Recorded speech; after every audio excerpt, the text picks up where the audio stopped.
Speaker sir, I beg to move for taking into consideration of the Telangana Universities Common Recruitment Board Bill 2022. Motion moved. I request the Minister for Education to explain the aims and objects and salient features of the bill. అధ్యక్ష, Telangana state universities common recruitment board ఏర్పాటు చేయడం గల ఆవశ్యకతను గౌరవ సభ ముందు ఉంచదలుచుకున్నాను. అధ్యక్ష, తెలంగాణ రాష్ట్రంలో ఉన్నత విద్యాశాఖ, వ్యవసాయ మరియు సహకార శాఖ, పశుసంవర్ధక శాఖ మరియు పాడి పరిశ్రమ అభివృద్ధి, మత్స్యశాఖల పరిపాలన నియంత్రణలో 15 యూనివర్సిటీలు ఉన్నాయి. అధ్యక్ష, వివిధ ప్రభుత్వ శాఖల నియంత్రణలో ఉన్న 15 యూనివర్సిటీలలో 7 సాంప్రదాయక యూనివర్సిటీల అధ్యక్ష, Kakatiya university Warangal, Osmania university Hyderabad, Telangana university Nizamabad, Mahatma Gandhi university Nalgonda, Satavahana university Karimnagar, Palamuru university Mahabubnagar, Telangana Mahila university Hyderabad.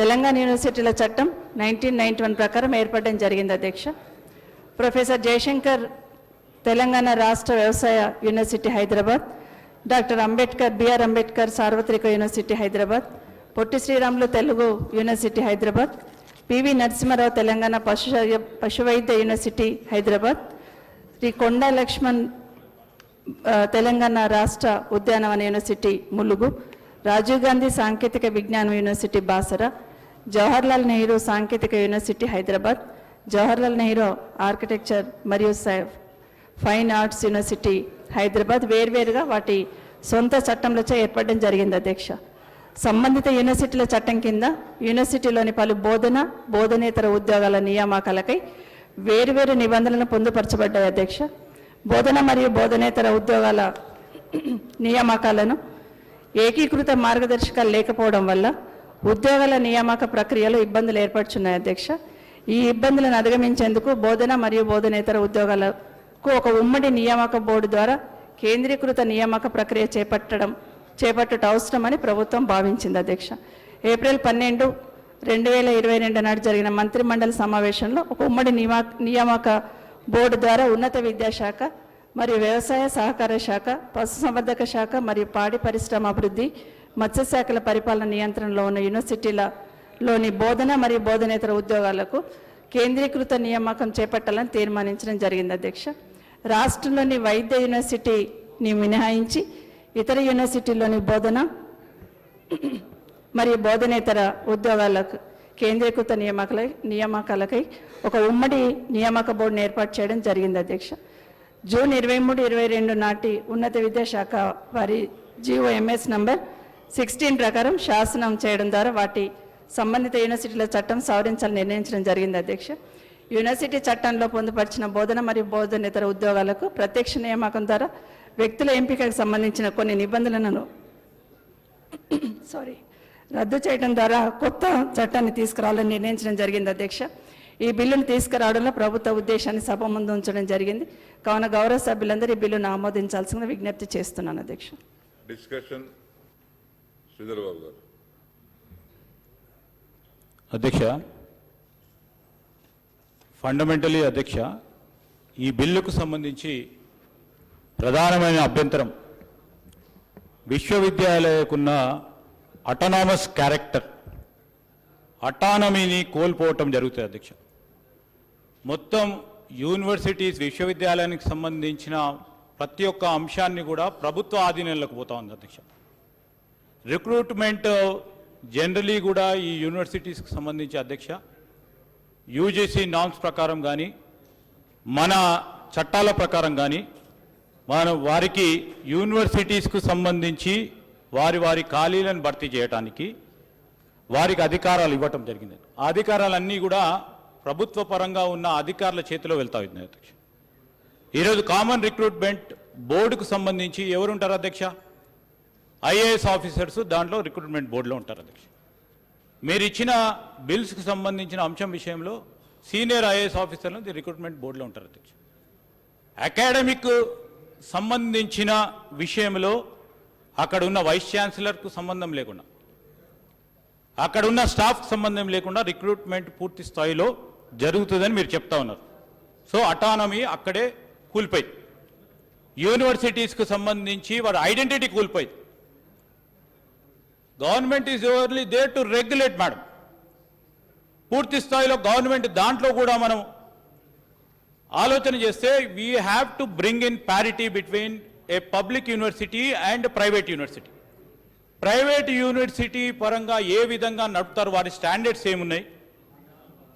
ఈరోజు ఆదర్శంగా నిలబడ ప్రైవేట్ యూనివర్సిటీలో ఎక్కడైనా ప్రభుత్వ పరంగా ఇంటర్వెన్షన్ వచ్చినప్పుడు, ఆ ఇంటర్వెన్షన్ జరిగినప్పుడు ఎంత రెడ్ టేపిజం జరుగుతుందో, ఎన్ని ఇబ్బందులు జరుగుతుందో ప్రతి ఒక్కరికి తెలుసు. అటానమీ కోల్పోయిన ఈ యూనివర్సిటీకి సంబంధించి మీరు పూర్తి స్థాయిలో సెంట్రలైజ్ చేయాలి. Sir, this is centralise. మనం ఎంతవరకు అయితే ఎడ్యుకేషన్ని డీసెంట్రలైజ్ చేసే ప్రయత్నం చేయడం జరుగుతుందో అప్పుడు ఎడ్యుకేషన్ స్టాండర్డ్స్ పెరుగుతాయి అధ్యక్ష. కానీ మొత్తం పూర్తి స్థాయిలో సెంట్రలైజేషన్ చేసి ప్రభుత్వ పరంగానే మొత్తం ఆధీనంలోకి తీసుకొని ప్రభుత్వం చేతిలో పెట్టగాలనే ఒక ఆకాంక్ష సరికాదని మేము గౌరవ మంత్రి గారికి తెలియజేస్తాను అధ్యక్ష.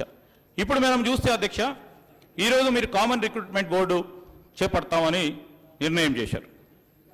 ఈరోజు అక్కడ ఈ యూనివర్సిటీస్ మీరు చెప్పిన ప్రతి ఉస్మానియా కానీ, కాకతీయ కానీ, శాతవాన కానీ ప్రతి జిల్లాలో ఆ రోజు మేము మా కాంగ్రెస్ పార్టీ ప్రభుత్వంలో ప్రతి జిల్లాకు ఒక యూనివర్సిటీని ఎస్టాబ్లిష్ చేశాం.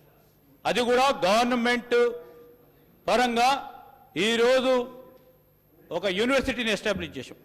ఆ యూనివర్సిటీస్లో అనేక సందర్భాల్లో అనేక మంది మరి teaching staff, non teaching staff పనిచేస్తూ ఉన్నారు. గౌరవ మంత్రి గారు చెప్పినట్టు GOMS 16 finance department 26th of February 2016 they have issued a GO. All employees working in full-time contract basis with monthly remuneration and continuing to the date of proposed regularization who possesses requisite qualification can be regularized. మీరు కూడా ప్రస్తావన తీసుకొచ్చారు. Madam, ఈ GOMS 16 ద్వారా ఇక్కడ పనిచేసే ప్రతి ఒక్క staff they are eligible for regularisation. గౌరవ ముఖ్యమంత్రి గారు ఇచ్చిన హామీ మేరకు they are eligible for regularisation. First మేము కోరుతా ఉన్నాం, before going in for this common recruitment board, regularise contract assistant professors who have been working since long time. ఆ వారిని రెగ్యులరైజ్ చేయండి. యూనివర్సిటీస్లో 20-25 సంవత్సరాల నుంచి అన్ని అర్హతలు కలిగి ఉన్న పనిచేస్తూ ఉన్న కాంట్రాక్ట్ అసిస్టెంట్ ప్రొఫెసర్లు రెగ్యులరైజ్ చేసిన తర్వాత మీరు ఈ రిక్రూట్మెంట్ బోర్డుకు సంబంధించిన అంశాన్ని ప్రస్తావన తీసుకొస్తే బాగుంటుందని మా ఒక ఆలోచన అధ్యక్ష. అదేవిధంగా నాన్ టీచింగ్ స్టాఫ్ విషయంలో కూడా మరి చాలామంది కూడా పనిచేస్తూ ఉన్నారు. బోర్డు ఏర్పాటు చేస్తే కొత్త రెగ్యులేషన్ వస్తుంది అధ్యక్ష. వీళ్ళందరూ ఎక్కడ సార్ ఇప్పుడు ఇష్యూ ఇది బిల్లు విషయం సబ్జెక్ట్ సార్. బిల్లు ఏంటి? కామన్ రిక్రూట్మెంట్ బోర్డు యూనివర్సిటీస్లో ఉద్యోగాలు నింపడానికి అని బోర్డు క్రియేషన్ కోసం చేస్తున్నాము. దాని తదుపరి జరగబోయేటి ఇప్పుడే వారు ఊహించుకొని ఏదో చెప్పేసి ఎట్లా సార్? బోర్డు క్రియేషన్ కోసం చెప్తున్నాము. తప్ప అండి పారదర్శకంగా మంచిగా ఫస్ట్ క్లాస్గా ఈ రిక్రూట్మెంట్ జరగాలని ప్రభుత్వం భావిస్తున్నది. ఎక్కడికక్కడ డీసెంట్రలైజ్ చేసి ఎక్కడికక్కడ పైరవీలు జరగాలని మా ఉద్దేశం కాదు సార్. వాళ్ళ గవర్నమెంట్లో జరిగినాయి అన్ని. వాళ్ళ గతంలో అన్ని వాళ్ళు ఉన్నప్పుడే అన్ని ఎక్కడికక్కడ పైరవీలు సార్. అది వద్దు, పారదర్శకంగా జరగాలి. మంచిగా కామన్ రిక్రూట్మెంట్ బోర్డు ఒకటి పెట్టి ఫస్ట్ క్లాస్గా పబ్లిసిటీ కమిషన్ కావచ్చు, నేషనల్ రిక్రూట్మెంట్ బోర్డు ఎట్లున్నాయో అట్లా మంచిగా తీసుకురావాలని ఉద్దేశము. దాని యూజీసీ నామ్స్ ప్రకారం అట్లా చేద్దామని ఉద్దేశము. దాంట్లో ఇదైతే ఇదైతుంది ముందుకు తీసుకుపోయి ఎందుకు సార్ సభను తప్పుదో పట్టించుడు? It is simple issue. Common recruitment board ఉద్యోగాల కోసం మంచిదా కాదా? Please conclude. Made by honorable ministers. Please conclude. Sir, the character of the university, the meaning of the university will be changed, ma'am, sir. It is autonomous. Any university in this country is autonomous. Autonomy poye pramadam untadi. There are so many educationalists over here. The man, నేను చెప్తా ఉన్నా అధ్యక్ష, మీరు అంటా ఉన్నారు అనేక అవకతలు జరిగినాయని. You can't attribute to any vice chancellor. Please. Sir, sincere గా పనిచేసే వైస్ ఛాన్సలర్స్ ని you can't attribute that. జరుగుతది జరిగినాయని. Whoever is there, sir, they have died. Sir, I was giving suggestions, sir. I was giving suggestions, sir. Please come to subject. మీరు ఇన్ని రోజులుగా పనిచేస్తూ ఉన్న contract assistant professors కు సంబంధించి, non teaching staff కు సంబంధించి, Please come to subject. Yes sir, non teaching సంబంధించి, కాంట్రాక్ట్ అసిస్టెంట్ ప్రొఫెసర్ సంబంధించి ఇన్ని రోజులు పనిచేస్తున్న వాళ్ళని రెగ్యులరైజ్ చేసి చేయమంటున్నాను సార్. ఇప్పుడు మినిస్టర్ గారు చెప్పారు. Please. సరే, if I give advise also sir, దీనికి కాదు, Okay, okay. మేమే గవర్నమెంట్ పరంగా చేస్తాము, ఏ యూనివర్సిటీ అవసరం లేదు, వైస్ ఛాన్సలర్ అవసరం లేదు, మా పరంగానే నడిపిస్తామంటే ఎట్లా సార్? శ్రీధర్ బాబు గారు, you are deviating subject. No, sir. You are deviating. Sir, sorry if I am deviating. Sorry if I am deviating. Please. Sir, given an opportunity, I always stick to the point, sir. Please restrict to subject. Yes, definitely. This is also pertinent to subject, sir. When people are working over there since long time, since so many years, if they are not been considered according to the GO issued, before that the board is been constituted, sir. If these things are not been considered, they will be at loss. I just thought of bringing to the notice of Honorable Minister. Okay. Balala sir. Yes, sir.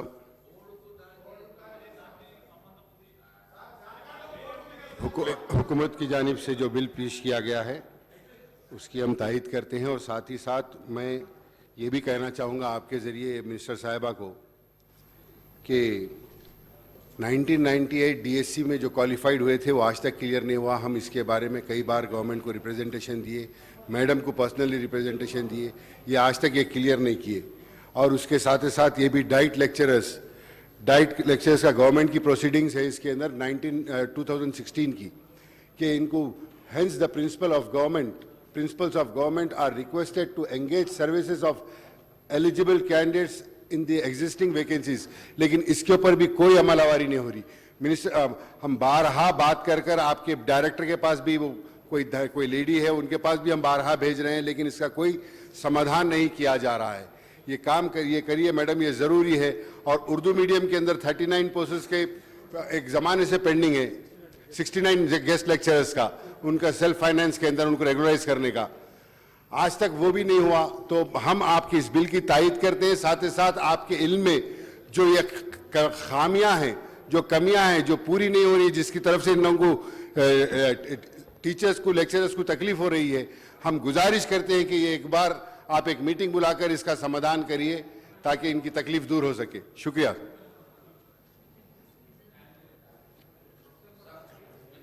Minister गाరు.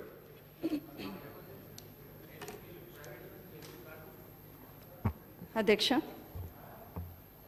గౌరవ సభ్యులు శ్రీధర్ బాబు గారు, గౌరవ శాసనసభ్యులు బల్లాల గారికి ధన్యవాదాలు అధ్యక్ష. ఇది మొదటగా నేను వివరించినట్టు అధ్యక్ష, అన్ని యూనివర్సిటీస్లో ఒక్కొక్క యూనివర్సిటీకి ఒక్కొక్క రకంగా ఉంటుంది కాబట్టి 15 యూనివర్సిటీలలో సంబంధించి కామన్ రిక్రూట్మెంట్ బోర్డు ఏర్పాటు చేయాలని ఒక మంచి ఉద్దేశంతో అధ్యక్ష. గతంలోకి ఇప్పటికీ మనందరికీ తెలుసు అధ్యక్ష, ఒక్కొక్క యూనివర్సిటీలో ఒక్కొక్క సిస్టమ్ పెట్టుకునే వాళ్ళు అధ్యక్ష. ప్రభుత్వం శాంక్షన్ ఇచ్చినప్పుడు అన్ని యూనివర్సిటీలకు సంబంధించి ఒకేసారి రిక్రూట్మెంట్ మొదలు పెడుతున్నప్పుడు ఒక పర్సన్ అన్ని యూనివర్సిటీస్లలో అప్లై చేసుకోవడం వల్ల ఖాళీలు ఏర్పడము, ఇలాంటివన్నీ కూడా ఇబ్బందులు వస్తున్నాయి. కాబట్టి మళ్ళీ ఆ ఖాళీలు అలాగే కంటిన్యూ అవ్వడానికి అవకాశం ఉంటుంది. కాబట్టి ఈ కామన్ రిక్రూట్మెంట్ బోర్డు తీసుకొచ్చి అన్ని యూనివర్సిటీలకు సంబంధించి ఒక పద్ధతి ప్రకారం స్పీడ్గా అయ్యేటట్టు, అవినీతికి ఆస్కారం లేకుండా ఒక సిస్టమేటిక్గా చేయాలనేది ఈ రిక్రూట్మెంట్ బోర్డు ఉద్దేశం అధ్యక్ష. దీంట్లో యూనివర్సిటీకి సంబంధించిన, వీసీలకు సంబంధించిన హక్కులు హరించడం కానీ, యూనివర్సిటీ ప్రాధాన్యత తగ్గించడం కానీ జరగదని గౌరవ సభ్యులకు తెలియజేస్తున్నాను. బిల్లో మొత్తం పొందుపరచాం అధ్యక్ష, ఎవరెవరు ఉంటారు, ఏ విధంగా ఉంటారు అనేది పొందుపరచడం జరిగింది అధ్యక్ష. పాత పద్ధతిలో చేస్తూ ఉంటే అధ్యక్ష, కోర్టు కేసులు కూడా అక్కడక్కడ వస్తూ అవి ఇప్పటికీ పెండింగ్ ఉన్న సమస్య ఒకటి అధ్యక్ష. రిక్రూట్మెంట్ అయిన తర్వాత కూడా చాలా రోజుల తర్వాత కూడా కోర్టు కేసులు వచ్చి ఇప్పుడు వాళ్ళను పనిచేస్తున్న వాళ్ళను కూడా తీసేయమనే ఆర్డర్స్ కోర్టు నుండి రావడం జరిగింది అధ్యక్ష.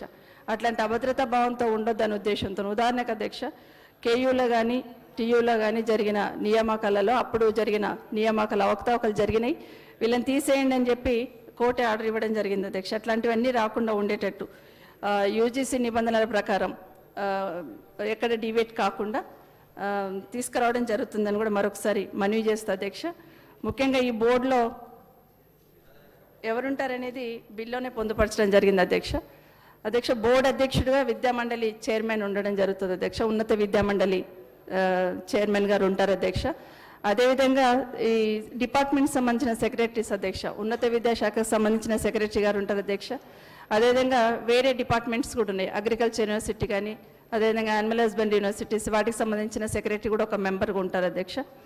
అదేవిధంగా ఫైనాన్స్ సెక్రటరీ గారు కూడా ఒక సభ్యులుగా ఉంటారు అధ్యక్ష. కాలేజ్ ఎడ్యుకేషన్ కమిషనర్ మెంబర్ కన్వీనర్గా కూడా ఉండడం జరుగుతుంది అధ్యక్ష. అధ్యక్ష, మామూలుగా యూనివర్సిటీస్లలో ఎన్ని ఖాళీలు ఉన్నాయనేది మామూలుగా రిజిస్ట్రార్ అంతా చేసి ప్రభుత్వం శాంక్షన్ ఇచ్చిన తర్వాత అధ్యక్ష ఈ బోర్డుకు రెఫర్ చేయడం జరుగుతుంది అధ్యక్ష. బోర్డుకు రెఫర్ చేసిన తర్వాత బోర్డు మామూలుగా పేపర్లో నోటిఫికేషన్ ఇస్తూ పేపర్లో ఇవ్వడం జరుగుతుంది అధ్యక్ష. దాంట్లో కూడా అధ్యక్ష ఈ అసిస్టెంట్ ప్రొఫెసర్ సంబంధించి 2 విభాగాలుగా రిక్రూట్మెంట్ చేయాలని నిర్ణయం తీసుకోవడం అధ్యక్ష. ఒకటి షార్ట్ లిఫ్టింగ్, అదేవిధంగా ఇంటర్వ్యూ ఒకటి అధ్యక్ష. అధ్యక్ష, బేసిక్ అకాడమిక్ స్కోర్ మరియు రిటర్న్ టెస్ట్ కంబైన్డ్ స్కోర్ ఆధారంగా మెరిట్ జాబితా తయారు చేసి 1:3 ప్రకారం ఇంటర్వ్యూ కోసం మళ్ళీ యూనివర్సిటీస్ వాళ్ళకే అప్పచెప్పడం కూడా జరుగుతుంది అధ్యక్ష. ఎగ్జిక్యూటివ్ కౌన్సిల్ ఎవరైతే యూనివర్సిటీలో కౌన్సిల్ ఉంటుందో వాళ్ళు ఆమోదించిన తర్వాత వాళ్ళే ఆర్డర్ కూడా, రిక్రూట్మెంట్ ఆర్డర్ కూడా వాళ్ళే యూనివర్సిటీ వాళ్ళే ఇవ్వడం జరుగుతుంది అధ్యక్ష. అధ్యక్ష, దీనివల్ల అభ్యర్థుల ఎంపికలో పారదర్శకత ఉంటుంది అధ్యక్ష, అవినీతికి తావు ఉండదు అధ్యక్ష. అన్ని ఖాళీలు కూడా భర్తీ చేసే అవకాశం కలుగుతుంది అధ్యక్ష. ఉదాహరణ, పాత పద్ధతి అయితే ఒక అభ్యర్థి అన్ని యూనివర్సిటీస్లలో అప్లై చేసుకునేవాడు అధ్యక్ష. ఒక 2-3 యూనివర్సిటీలో సెలెక్ట్ అయిన తర్వాత ఒక యూనివర్సిటీని చూస్ చేసుకుంటే మిగతా 2 యూనివర్సిటీస్ ఖాళీలు ఉండేది అధ్యక్ష. మళ్ళీ వాళ్ళకి రిక్రూట్ చేసుకోవడానికి అవకాశం ఉండేది కాదు. కాబట్టి ఆ విధంగా ఖాళీలు లేకుండా ఉండడానికి అవకాశం ఉంటుంది అధ్యక్ష. అనవసరమైన న్యాయ వివాదాలకు కూడా ఆస్కారం ఉండదు. యూనివర్సిటీ వారిగానే రోస్టర్ విధానం అవలంబించబడుతుంది అధ్యక్ష. యూనివర్సిటీ వారిగానే అలాట్మెంట్ కూడా జరుగుతుంది.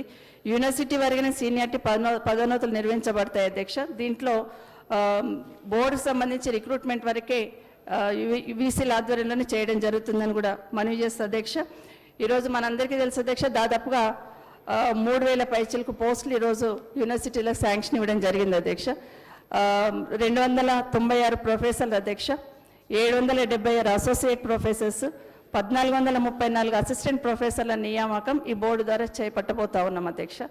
అదే కాకుండా నాన్ టీచింగ్ సంబంధించిన పోస్టులు కూడా ఉన్నాయి అధ్యక్ష. వాటిని కూడా అవి కానీ జూనియర్ అసిస్టెంట్ పోస్టులు కానీ పబ్లిక్ సర్వీస్ కమిషన్ ద్వారా రిక్రూట్మెంట్ చేయడం జరుగుతుంది అధ్యక్ష. గౌరవ శాసనసభ్యులు అడిగిన దాని ప్రకారం అధ్యక్ష జీవో నంబర్ 16కు సంబంధించి అసలు నిజానికి మనందరికీ తెలుసు అధ్యక్ష, ఇది యూజీసీ గైడ్లైన్స్లోకి రాదు అధ్యక్ష. కానీ అక్కడ పనిచేస్తున్న వాళ్ళందరికీ కూడా దేశంలో ఎక్కడ లేని విధంగా పే స్కేల్ ఇస్తున్న స్టేట్ తెలంగాణ స్టేట్ అధ్యక్ష.